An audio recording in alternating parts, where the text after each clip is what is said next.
Hello and welcome to That Atheist Show. I'm Preston, that atheist dude. I'm Connie, that atheist lady. Tonight we have Vyckie Garrison with us.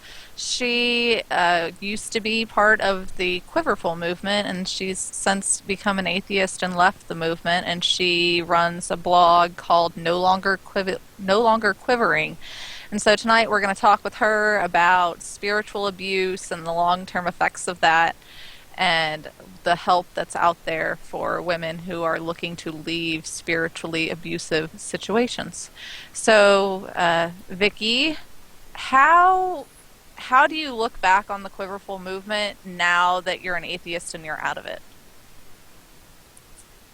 Well, now that I'm out of it, I look back and I think, how in the world did that ever make so much sense to me? But when you're in Quiverfull, which, Quiverfull is basically a new term for fundamentalist Christianity. Whatever you hear as far as biblical family values, what you're hearing on Focus on the Family Radio, Family Life Today, these Christian groups that are promoting, basically saying the Bible tells us how we should live, how we should have relationships, how we should do marriage and family.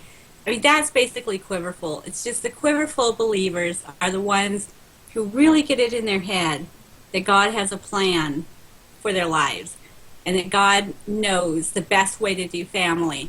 And when they get that, it's like putting on, these lenses. I always call it a very powerful head trip. It's a way of perceiving the world. It's a world view, which once you accept it, once you start believing, that God has this perfect way of doing family, then you get this vision and you're like, okay, I can do this, this, and this, and I can show you the specifics of what they believe.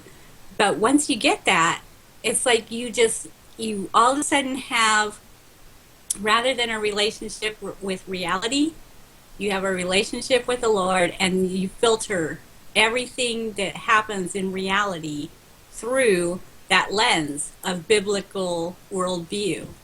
And so when I look back now, I can see where, this was like, it takes place mostly up here. And what it's the worldview that you accept that kind of leads to this lifestyle. It gives you the type of perception to where the reality that you created about your God, because it's of different denominations, is actually real to you. Like, you are literally living God's plan. Yes, God is living through you. Right. It's right. And if I could do just like a real basic introduction to what Quiverfull, please, as far as the actual teachings, because like I said, it's a perception, but there's also some very specific beliefs that go along with it.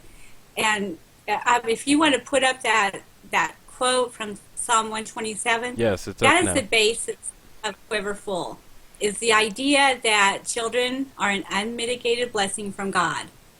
And therefore, the Bible says that like arrows in the hands of a mighty man, so are the children of one's youth.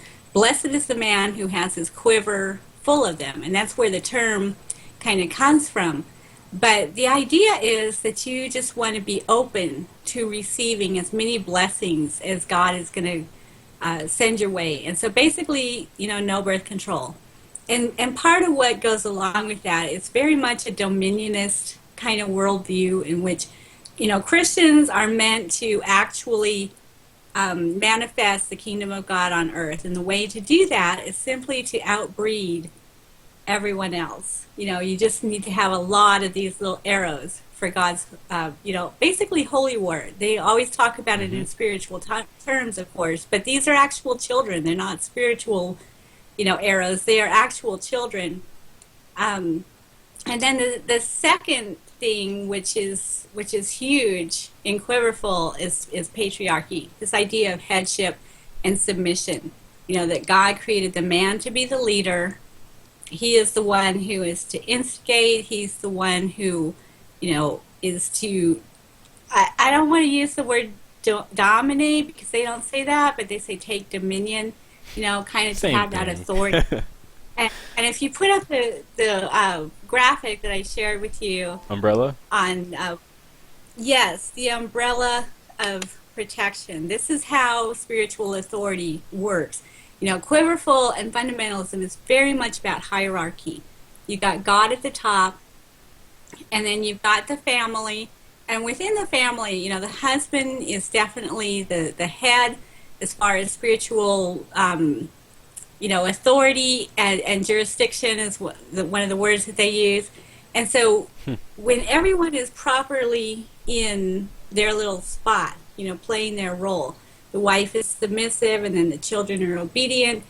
And when everybody is kind of lined up that way, you have this protection from any kind of spiritual attack, you know, whether it's the world, the flesh, or the devil. You have this wall, this umbrella in which God is, you know, like taking care of you, and he's not going to let, you know, bad things happen to you. And so everybody just kind of has to get in line in order to have that very safe spot, you know, the center of God's will. But once you get that, you have the prolific motherhood, and you have the patriarchy. You know, the husband is the leader, the wife submits, and then there's like all these other things that kind of follow, and that's the third graphic that I shared with you, as far as the biblical model for godly homes. And there are certain other things that just kind of make sense, that kind of follow. You know, I always talk about Quiverfull being kind of a frog in the boiling water kind of thing. You know, it's very gradual. People don't just jump into this whole thing. Mm-hmm. You know, if somebody saw the whole package like I have laid out here, and they said, this is what is required to be like a godly, you know, a godly family, you know, they'd be like, they would have second thoughts, and they would say, that sounds like a really harsh, really, you know, difficult, and maybe they would find some other way of interpreting the Bible so that they could still be true Christians without having to go to that much effort. Because what you're saying is, if you don't do all of these things pretty much once you're fully in the movement, then you won't have the protection of Jesus Christ and God, because you're not committing. It's very much fear-based. Wow. And if you would have talked to me as a Christian, you know, and said, you know, you seem like a very fearful person, I'd have been like, well, you know, the Bible has 365 verses that deal with fear not. And so it's not, and perfect love casts out fear. But really, when you comprehend that idea that, you know, God has this system that he's set up. He has this way of doing things. And if you get into the flow of it, you know, if you just cooperate with the program, then it's like swimming upstream. And so why would you not want to do that? Why would you want to, you know, and like I said, it's very much up here in the head. So you to feel like most you have to believers, do though, fear is everything right. respect. Like, they interchange the two words as if they're the same exact thing. The fear of God is the beginning of wisdom. Right. You know, it's so, which is harmful. So it's not thought of as a negative thing to be fearful, but at the same time, I mean, to fear God, that's, you know, everybody should fear God. Yeah. But to say, oh, I am in fear of God, I would have never said that. I said, no, this is all about grace. This is all about, you know, because somehow you have to convince yourself that this is not, you know, legalism, that this is not some kind of cult, some kind of weird authoritarian, you know, which it actually is. But you can't convince a Quiverfull Christian of that.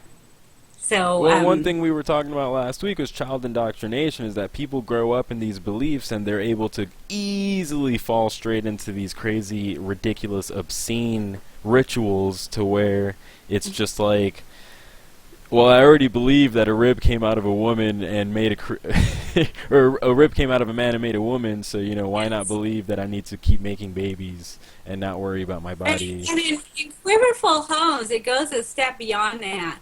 Because, you know, if you look at that biblical model for godly homes, you have two things coming into play as far as the kids, you know, their upbringing. One of them is the sheltering. Uh-huh. You know, we used to listen a lot to Jonathan Linvall, who has a series called Dare to Shelter. He's basically saying you need to keep your kids, safe, and let them be kids, and don't, throw them out, like toss them into the water, sink or swim. As far as, you keep them out of public school, you homeschool them, you don't subject them to modern entertainment, television, even Disney movies. They're just like so worldly. And so you have to protect them from the music. You have to protect them even from the other kids in the Sunday school, because, the majority of those kids in Sunday school are attending public school. And so they are just like the worldly kids. And so, you end up just really limiting and restricting their access to information and their access to, people who don't think exactly like you do. And so when you have that, that is a setup for these kids, because they don't know what normal life is like. Mm-hmm. But the second thing is disobedience. There's so much emphasis on making instant, joyous obedience. Instant joyous. Michelle Duggar, who is like classic Quiverfull, she was quoted as saying, if I say it, you do it. First time I say it, you obey it. So basically what they do, and this is a thing, because it kind of follows, like I said, you take one, once you accept one premise, then these other things kind of just follow. If you're having a quiver full of kids, you really need them to be obedient, because it's like a matter of crowd control. Yeah. If you're going to have half a dozen or more kids, they have got to not be like little monsters, okay? Because you can't have 6 monsters. 1 or 2 monsters you can deal with, and that's fun. But if you've got, 8 of them, they have to just cooperate. Mm-hmm. And so this instant joyous obedience thing, what they do, and this is something that Michelle Duggar does, and she has talked about, blanket training, where starting in infancy, when the kid is just, starting to be mobile, she'll get a little baby blanket and lay it on the floor, put the baby on it, and say, stay.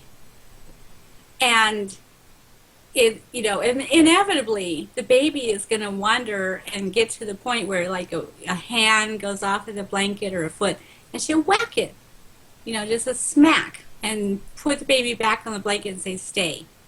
And she does that. What? Repeatedly. That's what she does, repeatedly. This is what Quiverfull families do with their infants. For, several, like 15, 20 minutes at a time, several times, for days on end, until that child is trained. And they do call it child training because there's a verse, train up a child in the way he should go. When he is old, he will not depart from it. So child training is something in the Quiverfull movement. And so from a very young age, you are taught, obedience.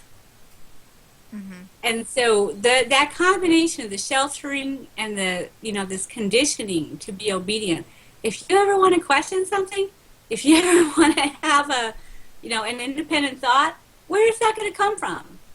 It's very difficult. It's very difficult. And it does happen, once these kids are old enough that they do, get access to the internet, or, if they go to college, which college is, very much discouraged in the Quiverfull movement. But if they do get into college, or if they get into, even the community college, something, and they start encountering and interacting with other people, and they get some different information, and all of a sudden they're like, what has happened to me? And it's yeah. And the thing is, you're talking about spiritual abuse. I mean, when I talk about that kind of isolation and that kind of control and that kind of, training of a child, that alone is abusive. But when you throw in all the God stuff, when you throw in this model, going back to the umbrella of authority, and you teach a child that, you step outside of that authority, you get, you do your own thing, or you don't submit to your parents, you don't, get in line with what God has planned for your life, then, like the whole spiritual realm is against you, and you are, basically screwed as far as your spirit is concerned, as Which far is as crazy. eternity. Yeah, I mean, you've got hell to worry about. You've got demons to worry about.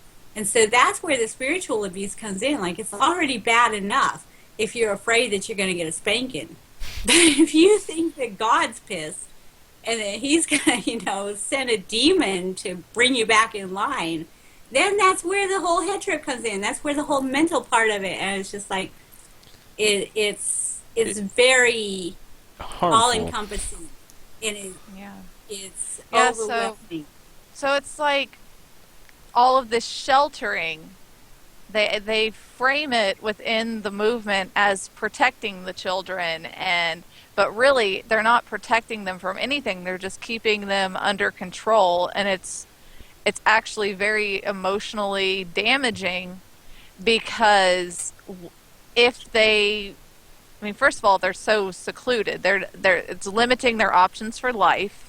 If they don't go to college, they're not going to have, job options. They're not going to know how to interact with the rest of the world to survive once they're out of their parents' home, because the majority of the world is not Quiverfull. So unless they're lucky enough, I guess, to stay within the community, they won't be able to function outside of the movement. And so it's like, it's framed as protection and sheltering and keeping your kids safe, but it's really just setting them up for a life that's going to be really difficult. Yeah, and even without college, how are they going to gain any skills? It's like having your whole life kind of prepackaged, chapter and verse. Here's what God has planned for you. Mm-hmm. It's all laid out, and there's no choices. There's no, individuality. And the thing is, and I hate to make a caricature of Quiverfull families, because if you interact with their kids, some of these kids are just amazing. Mm-hmm. They are smart. They have skills of logic. It's just that it's all been boxed in. It's not like they shut their brains off. Their brains are going, but they're just confined, to this little, very narrow choices of what is biblical, And so once they get out, it's amazing to see. A lot of them really fumble. A lot of them really struggle. But there are also those who, because they have been, some of these parents, when they're homeschooling, they do an awesome job as far as teaching these kids to think things through, to reason things through. They give them a lot of that, general knowledge. So when they get out, they have writing skills, they have the ability, the communication skills, and they are putting that to use. If you've seen Homeschoolers Anonymous, it's amazing what these kids are doing. And they have HARO, which is the Homeschool Association for Responsible. I'm not saying the Homeschool Association for Responsible something. I am messing that up. And then they have Coalition for Responsible Home Education. But homeschoolers reaching out, that's what HARO is. Anyway, so these kids, and they're not kids anymore. They grew up in these Quiverfull families, and now they are adults, and they're getting out there in the world, and they're saying, this was messed up. And so they're going back, and they're trying to do something to put some protections in place for their younger siblings who are still in that situation. Mm-hmm. And they are going after, they are writing legislation. They are, coming up with curricula and ways of actually, tangibly making a difference in these homeschool families. And it's very upsetting to the homeschool community, because they're like, oh my gosh, these guys are saying that we abuse them. And we're going to have social services on our door. Right, yeah. But there are some horrible cases of homeschooling, but it's not all of them at all. Yeah, but it's so good to see their enthusiasm. Like, they get out, and they're like, they're pissed. Yeah. I've been ripped off. I have been, my childhood was taken from years. me. But that because they're young and they have enthusiasm, they have energy, and they're not, saddled yet with this, big old family and whatever. And so they're channeling that all into activism. That's awesome. And that is really good to see, because they want to make something happen for the kids who are, who have no options, who are being raised this way, and it is abusive. And so they're saying, wake up, world. There's this whole community of kids who need intervention, and here's what we can do to help them. Yeah. How did your kids deal with coming out of the movement? How did they deal with it? Or what did they just kind of roll with it? We had practiced such an oppressive form. We had gotten to the place where we felt like the Independent Fundamental Baptist Church in our town was too liberal and too compromised. They were like such wishy-washy, because there were a bunch of them that were on birth control, and they would go to the movies and they had television, and we're just like, these people, they talk the talk, but they're not walking the walk. And so we ended up at a home church. Like, there were several home churches that we went to. Now, when you say home church, you mean you actually went into somebody's house and did a service? Out on a farm. Oh, wow. Yeah. And so, basically, and it was interesting because, there was one church where we went to. It was like 3 families, so like basically 6 adults. We had like 34 kids amongst us. And I felt like the slacker, the freak, because we had 7 of those. It's just like this huge thing. And so, because my kids were so isolated, they could not play with the neighbor friends. They could not, and they had such limited, and I personally, as a homeschooler, I sucked. I was horrible at it. I knew I could not homeschool, but I also believed that I had to homeschool because that's, God's plan. Wow. So I was trusting God, like fill in the gaps for me where I didn't make up. And it wasn't actually happening because there's this thing called reality, which is totally divorced from the thing I had going on in my head.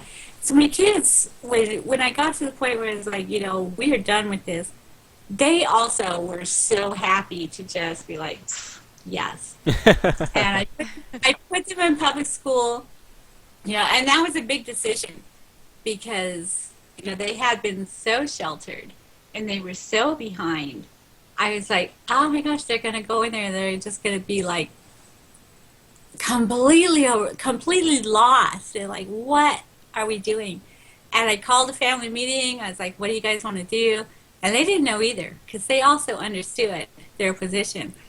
And finally, like the last day, the day before school started, I called the principal. I was like, well, I have these 6 kids. My oldest was already out of the home. And I said, I could say that they've been homeschooled, but it would be more truthful to say that they have been home. I'm not really sure what I should do.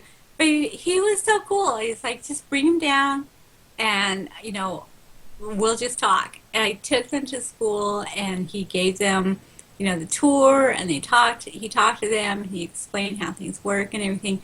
And he put us so at ease that I just like filled out the paperwork in 6-tip or whatever. I mean, like all of them, I put them in, and they took to it like fish to water. They loved it. They loved being able to get this information, to be able to talk with people who are different from them, to be able to make friends, and basically, to just kind of invent themselves.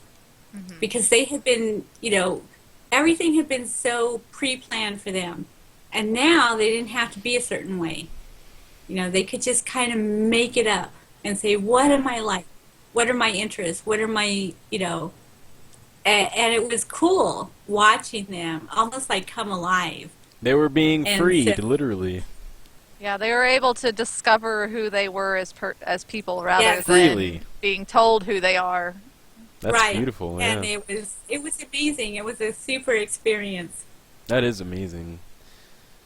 Okay, so they adapted well. So for anybody who's in the movement, and they're worried that if they try to jump out of the movement and put their kids into all this stuff, if they think their kids are going to be shocked or not be able to adapt, it's like maybe they could not be so worried about that, because kids just adapt to things. Like, stuff they're still changes, young. and They're kids still just go with changing and it. growing, and their brain is still being changed. It happens for the grown-ups too. Mm-hmm. You think that you cannot even imagine. I remember saying to my oldest daughter one time, I was like, I can't even imagine a situation in which I would consider putting my kids in public school. I was that, into that mindset where I just really felt like, I knew chapter and verse what God wanted, and I was willing to do it. And so, you think that something, the idea of being an atheist, are you kidding me? It's shocking. And here I am. I know. I never thought that could even happen. And if I would have, had like this kind of flash forward moment where I saw that I was like atheist of the year. No. Yeah, No, right. Jesus saved me. Yes. I would have been totally freaked. I could not even comprehend. I could not picture that in my head at all. But, here I am. And I cannot believe how much more I enjoy my life and how much richer my life is on account of just taking that filter off.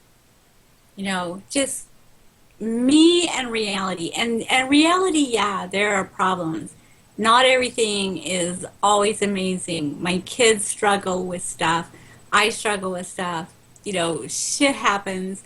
And it's like constantly something is going on that I have to deal with, which was the case before. But before, Right. Rather than just getting in there and dealing with that stuff, first you had to put it through this whole filter. You had to go through the motions. You had to come up with chapter and verse. And you had to say, okay, how would God deal with this? What would Jesus do in all this?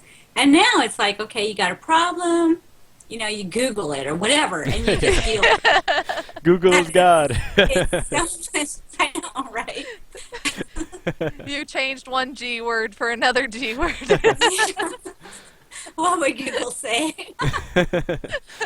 Yeah, I Google a lot of things too. It's like, Yeah. oh, the car broke. Let's Google a video of how to fix it. well, the beauty of the internet in general is that you can see every point of view about everything. Is that you don't have to look at just one thing, but people still choose to only look at what agrees with them and not look at anything else. So they're not able to see the bullshit.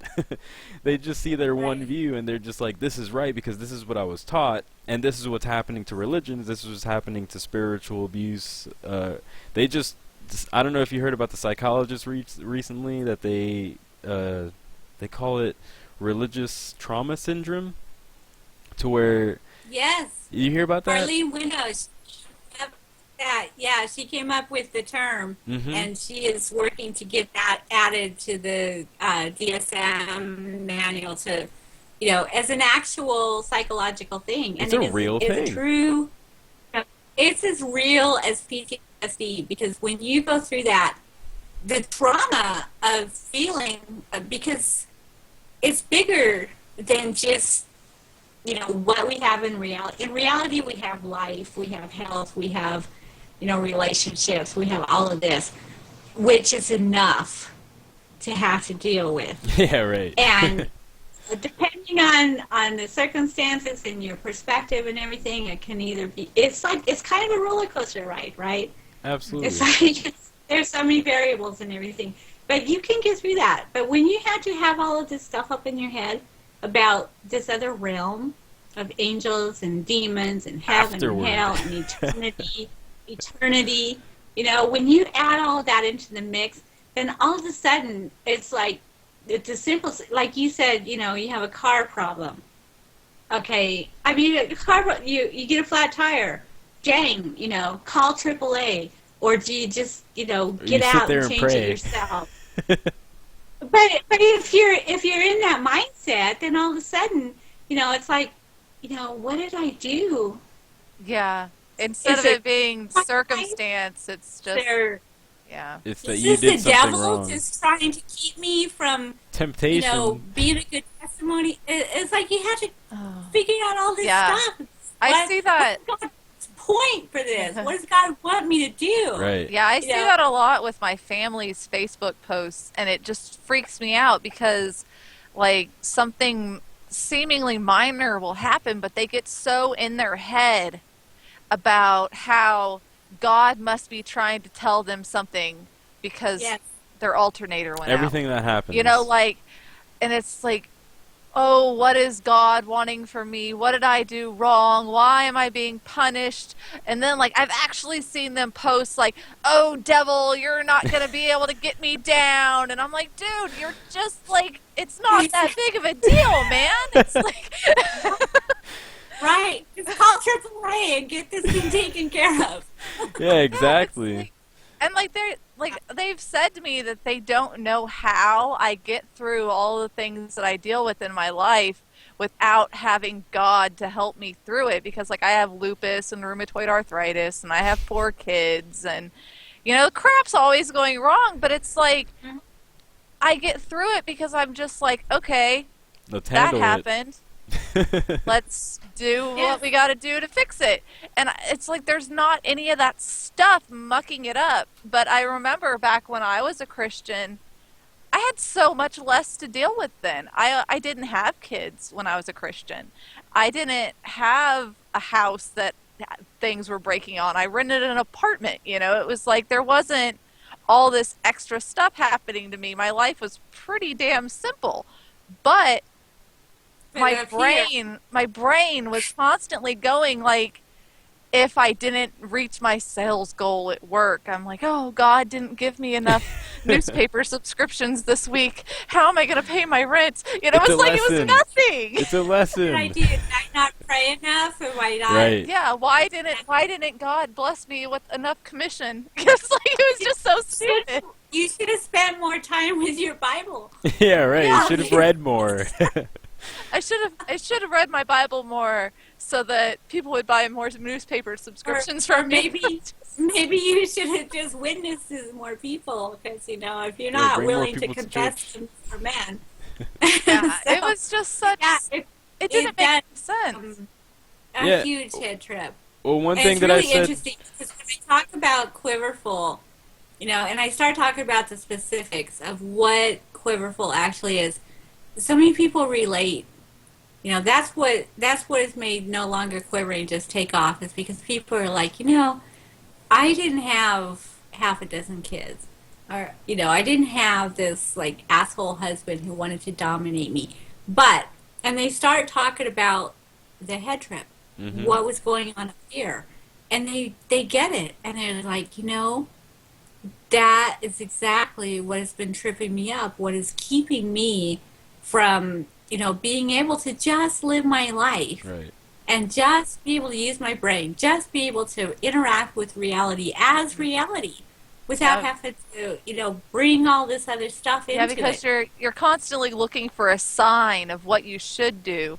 You're suppressing your brain's ability to just tell you how to figure it out on your own, because you're like, oh, there must be some sign of what God wants me to do, and I have to ask God to guide me through this, and then it's like you're just sitting around and things are just getting worse. And yeah, it can be incapacitating, because sometimes it's so confusing, because what you have happening in reality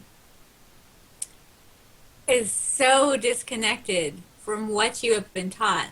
I mean, you just for an example, recently they had that whole Duggar blow up, in which it was revealed that Josh Duggar molested his little sisters.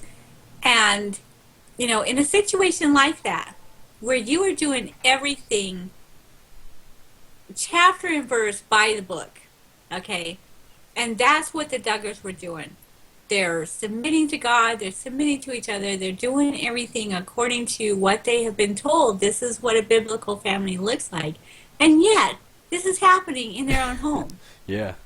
And so rather than being able to just go, oh, there's a problem and let's, figure out the most healthy, the most efficacious way of actually dealing with this, they're like, how did we fail God? Right. What did we do wrong? And it becomes this whole, They victimize like themselves. they're having to deal with the whole God thing, and that takes so much brain power, so much emotional energy, so much time that they don't have anything left to deal with the actual problem. Right. Mm-hmm. They've used all their brain on years. God. Yeah, in my video that I made about the Josh Duggar situation, I actually said at the end of it that he didn't, stop doing those things because he came, that God came into his life or whatever. He had a come to reality moment where he realized if he continued to do these things, the family was going to go outside of the church and he was going to have to deal with real world consequences if he continued to do these things. And so it wasn't the church that stopped him from doing the things that he was doing. It was when reality stepped in that he realized he had to, conduct himself appropriately. Exactly. Yeah, so it's like I grew up in the Baptist movement, so the whole idea of just asking for forgiveness after something happened, like they did throughout the whole entire scandal, is just like that hit me because I'm just like, well, I grew up thinking that. I grew up thinking that you could do something horrible and just be like, oh, well, Jesus died for me, and as long as I submit to him and bring him into my heart, I'll be fine. Like, and that we were all just being prepared. I wouldn't say my aunt was the Quiverfull movement as what you're explaining it to be, but she wanted to pop out kids for a while. She had kept saying she had 3 kids within like 3 or 4 years. But they were always pushing the idea that we were basically angels for the army of God once Revelation comes and Jesus comes back for the second coming. And it's just like, that's so apocalyptic, so death cult-like. And that's the idea that people are growing up with. Her kids are growing up with it. I grew up with it. I was a non-practicing Catholic, but I was very sheltered. And when I went to Florida, I just went straight into that whole Baptist thing with my uncle. And it just blew up into this whole, like, fear is respect now, and all of these things that I eventually just didn't agree with anymore. I looked at it, I actually read the book and was just like, nope. I got up to Deuteronomy, and I started skipping through, and I was like, why am I skipping so much? because it's terrible. This is horrible. It's one of the worst And then you get things. to the end, to Revelation. I remember reading Revelation when I was a kid. I was like, oh my gosh, there's only going to be 144,000 people in heaven? 'Cause that's not that many. I was just a kid, but I knew that was not a big number.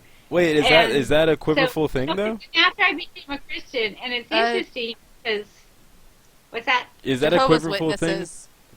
Jehovah's Witnesses believe that only 144,000 people will go to the heaven. Jehovah's Witnesses say that. But in Quiverfull, it's interesting because a lot of the Quiverfull, when you become really fundamentalist, you get into Calvinism.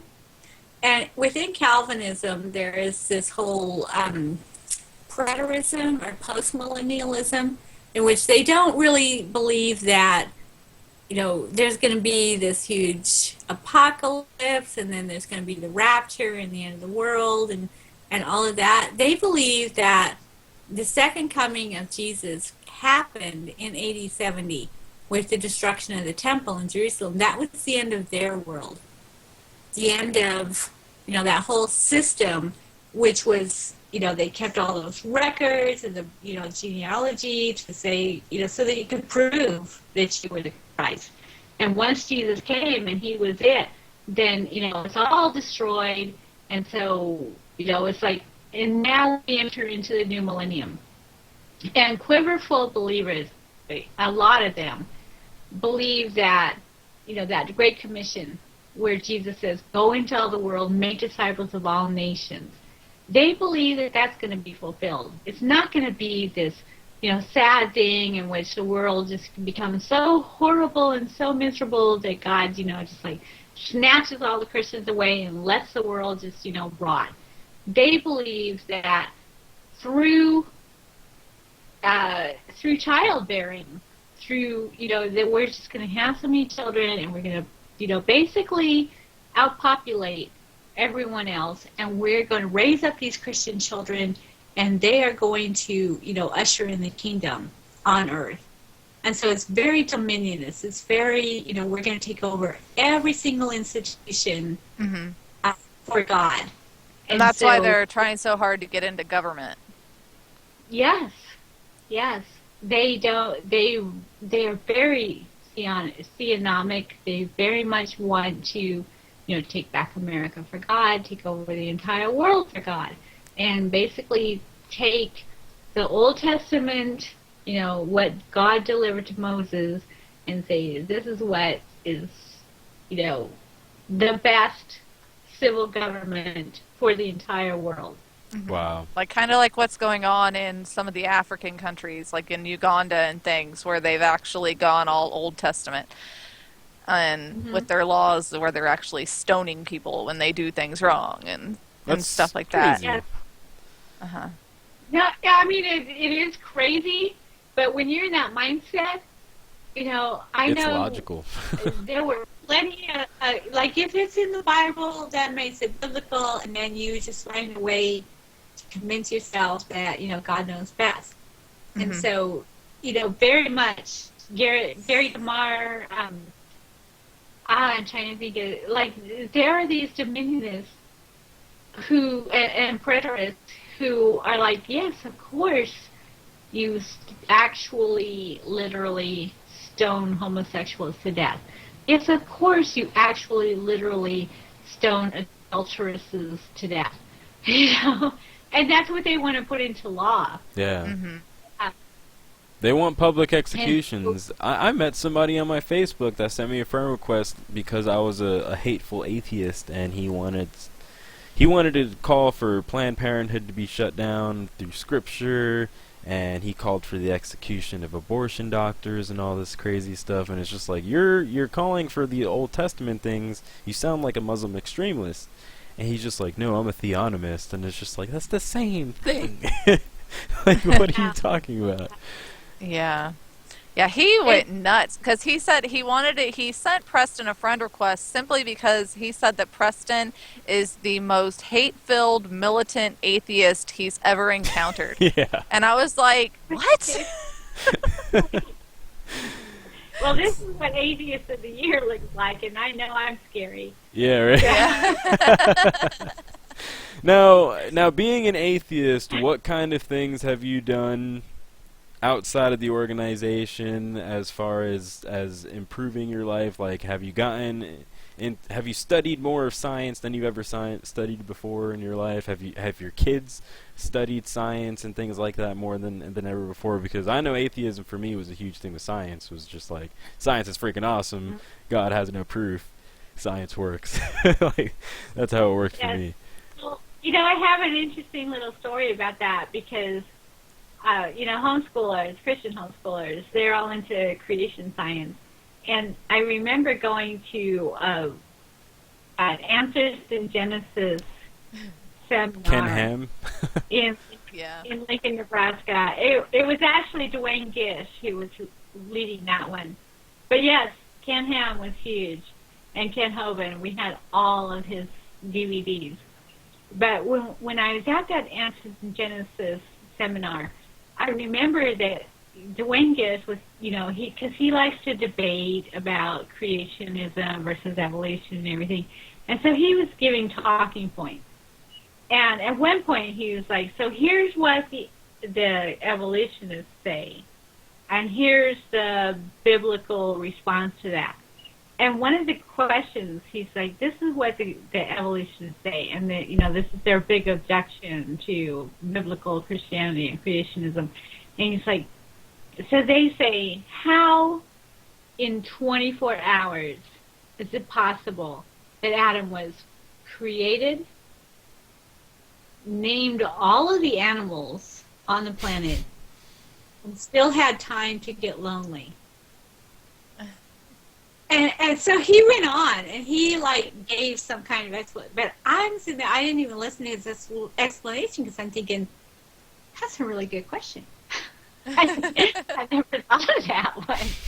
But I mean, after that, I was just like not that enthusiastic about creationism because I thought that actually doesn't make sense. That actually sounds kind of impossible. So he was supposed to be like reinforcing everybody's belief in creationism, and you're like, wait, that is kind of dumb. Well, that's how it works, though. The moment that people actually start to look into the realities and histories and the text of the Bible and all religious texts, not just the Bible, the moment they actually read it and look at it and study it, they're just like... Some people, they take that misunderstanding and they use it as a test, or they use it as a way to say that they need to just read it over and over again for the rest of their life, and some people do that. They just keep reading it over and over again, and they never stop. It and makes sense. It never makes sense because they keep highlighting stuff and keep doing this and keep doing that and going to different churches, and they're just like, it just doesn't make sense. But if you continue to study, and if you could continue to be loyal to the Lord, then He'll reveal it to you in His own time. They'll continue. And I was so convinced of that. I was so, because I wasn't that kind of Christian who was just like, this is what the preacher says. God said it. I believe it. That settles it. I was not like that. I was very much a student of the Word. I went to Bible college, and I was constantly reading. I was constantly trying to learn more stuff. I read my Bible like crazy, studied it. And I had this opportunity where I met my uncle for the first time because I never knew my dad. And when I finally did meet him because, of that commandment, fifth commandment that says honor your father and mother, which I believe is very important. I wanted my kids to honor their father and mother. Of course. And so I'm thinking, don't do that too. I never met my dad. And so I was like, I should just, find him and share the gospel with him. And so, lovely internet. That was, like the new thing. It was just happening. And I was able to look up, and I found him. And I called him up. He's already Christian. That's great and everything. But like 3 years later, I got to meet the rest of his family. And when I was getting ready to meet them, he warned me, he's like, you have to be careful about your Uncle Ron.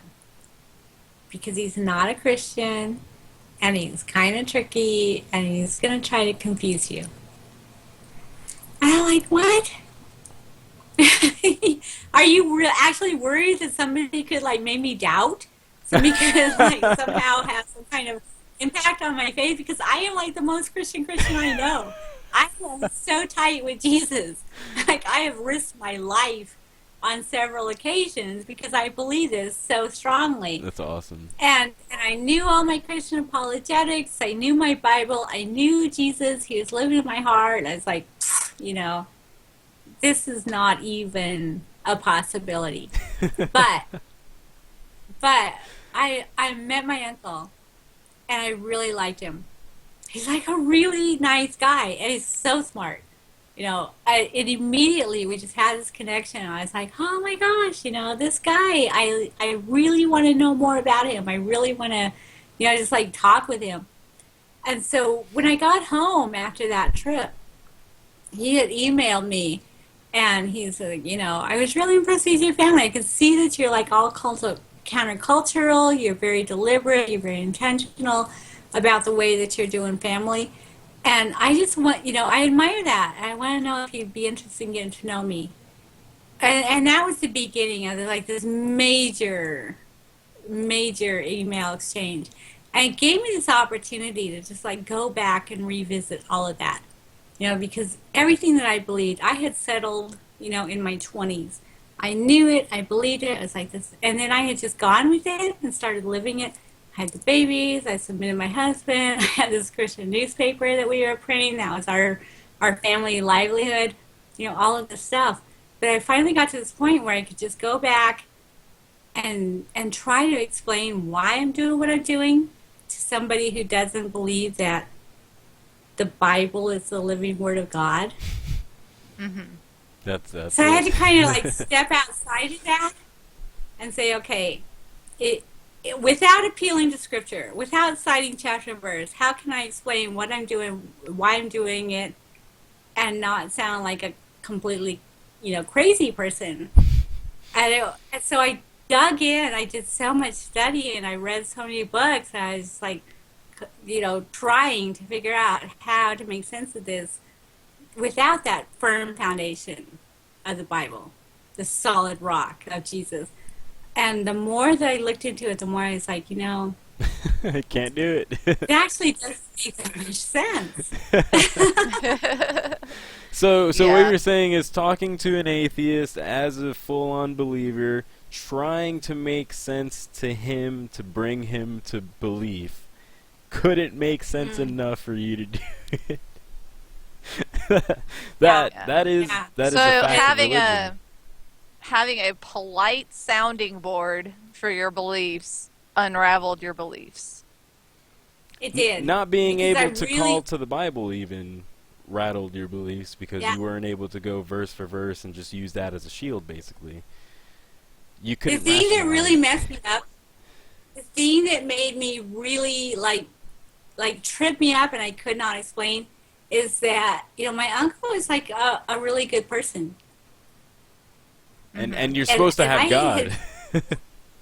Yeah. I had been told that without Jesus, people are miserable, they have no purpose, they have no meaning, they have, that they are just desperately Sad. wicked, very sad, that they're fools.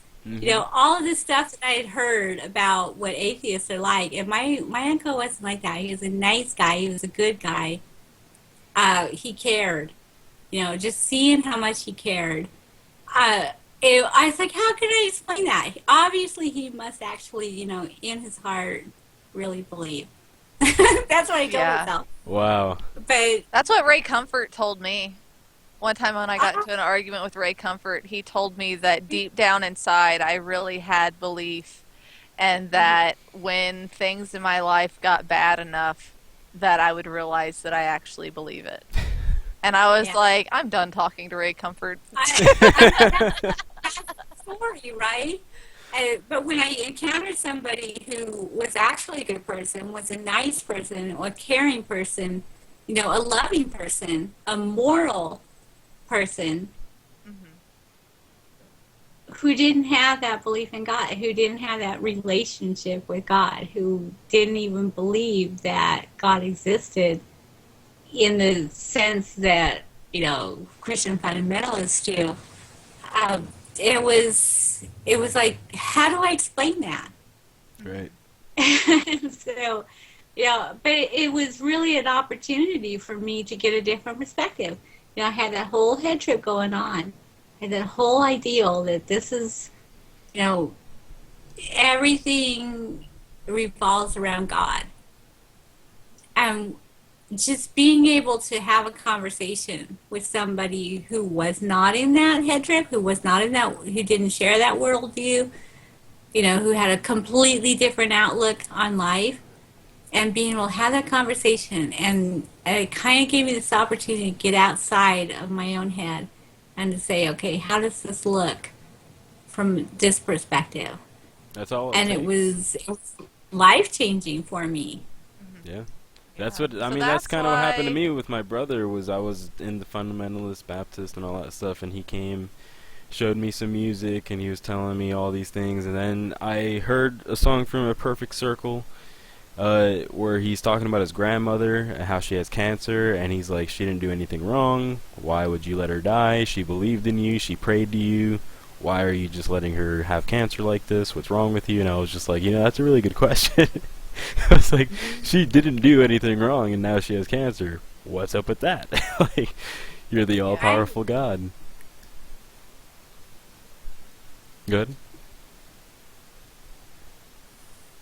Yeah, so it's just, that's why I try to explain to a lot of atheists that are kind of mean to Christians that this is exactly why it's so important for us to be respectful to each other, Respect the person. Don't respect the beliefs, but respect the person who has the beliefs. Don't make it personal. Talk about the beliefs. Don't talk about them on a personal level, because that's how it helps people, is whenever you have a personal connection and you can discuss your worldviews without it interfering with that personal connection. And so I really hope that what we can show with this show is that it's possible to do that we can have respectful conversations with people of differing beliefs and come to some middle ground and get along with each other, and that eventually that will help bring the people out of the suppressive lifestyles that they're in, and see that there is something better for themselves out there. But it's so easy to just caricaturize Christians, and especially fundamentalist Christians, because you talk about the sky daddy, you talk about this God who he says that it's an abomination for a man to lie with a man, but he also says that you can't eat shrimp or wear, mixed fabric clothing and all this. And that is like such a straw God. It's so easy to knock down. It's so easy to say, it's all bullshit.